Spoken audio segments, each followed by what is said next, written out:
सतयुग में यज्ञ जब तप अनुष्ठान बहुत होते थे, और उसके बाद सतयुग के बाद कौन सा युग आया? त्रेता युग। सतयुग के बाद त्रेता युग, जिसमें हमारे राम जी का प्राकट्य हुआ। 9 बजे से लेकर के और शाम को 5 बजे तक त्रेता युग रहता है। कौन सा युग? त्रेता। क्यों? चाहे वो किसान हो, चाहे वो नौकरी करने वाला व्यक्ति हो, वो सुबह 9 बजे ड्यूटी निकल जाता है तो शाम को 5 बजे तक कार्य करता है, उसके बाद वो घर आ जाता है। राम जी क्या सिखाते हैं? परिश्रम करना। राम जी जब तक अयोध्या में रहे मेरे प्यारे, तब तक युवराज राम कहलाए, श्री राम कहलाए। लेकिन वही मेरे राम जब 14 वर्ष का वनवास काट करके वापस अयोध्या आए हैं, तो मर्यादा पुरुषोत्तम भगवान श्री राम कहलाए। 14 वर्षों के कठिन तपस्या ने मेरे राम जी को मर्यादा पुरुषोत्तम बना दिया, भगवान बना दिया। तो भगवान राम जी क्या कहते हैं? कर्म करना। हर एक जीव 9 बजे सुबह से लेकर के शाम को 5 बजे तक कर्म करता है। नौकरी करता है, किसानी करता है, तो खेत में करता है जाकर के काम। तो ये कौन सा युग चल रहा है? 9 बजे से लेकर के शाम को 5 बजे तक का युग त्रेता युग। अब उसके बाद कौन सा युग आया था? द्वापर। द्वापर में कौन आए थे? हमारे कन्हैया आए थे। कन्हैया क्या है? ये लीला पुरुषोत्तम है।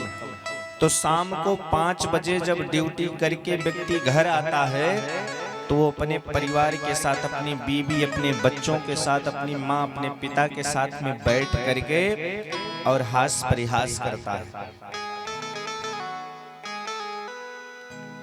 खूब मस्ती करता है। और भगवान मेरे कन्हैया कैसे हैं? वो भी अपने में मस्त रहते हैं।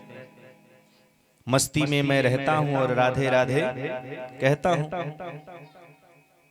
तो शाम को 5 बजे से लेकर के रात्रि के 11 बजे तक कौन सा युग है? द्वापर युग। इसमें एक किसान, एक नौकरी करने वाला, वो दोनों जो कर्म करने के लिए घर से बाहर जाते हैं, वो शाम के समय 5 बजे से रात्रि में 11 बजे तक अपने परिवार के साथ में टाइम को व्यतीत करते हैं। और कलयुग कितने बजे से प्रारंभ होता है? कलयुग रात्रि के 11 बजे के बाद से प्रारंभ होता है और सुबह 3 बजे तक। इसी बीच में चोरी होती है, इसी बीच में हिंसा होती है, इसी बीच में व्यभिचार होता है। तो कलयुग का समय कब है? रात्रि का। तो कैसे आप कह दिए कि कलयुग चल रहा है? अरे हम आप झूठे की पगड़ी बांध करके सर पे रख लिए हैं कि कलयुग चल रहा है। हम आप सही हो जाए महाराज, तो कलयुग क्या कर पाएगा? कलयुग तो रात्रि के 11 बजे से सुबह 3 बजे के टाइम में कलयुग का वास रहता है। उसी में चोरी होती है, बड़े बड़े डकैत जो है उसी में लूट लेते हैं रात्रि में।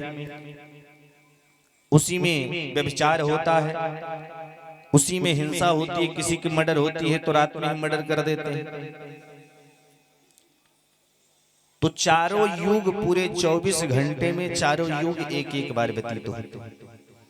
सुबह 3:30 बजे से लेके 9 बजे तक सतयुग, और 9 बजे के बाद से 5 बजे शाम तक त्रेता युग, शाम के 5 बजे से लेकर के और रात्रि के 11 बजे के पहले द्वापर युग, और 11 बजे के बाद से लेके सुबह 3:30 बजे के पहले तक कलयुग। ये चारों युग व्यतीत हो रहे हैं। बोलिए वृंदावन बांके बिहारी लाल की जय हो। लेकिन हम आप पगड़ी बांध करके बैठे हैं कि नहीं कलयुग चल रहा है, कलयुग चल रहा है। जब हकीकत बताएं, कलयुग की उम्र जानते हो कितनी है?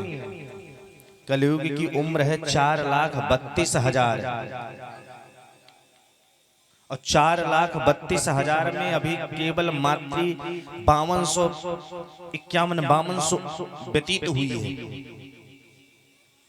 अब आप विचार करिए, वो भी परीक्षित ने जब वरदान दिया था तो कलयुग से कह दिया कि 5000 वर्ष तक तुम्हारा कोई प्रभाव ना हो।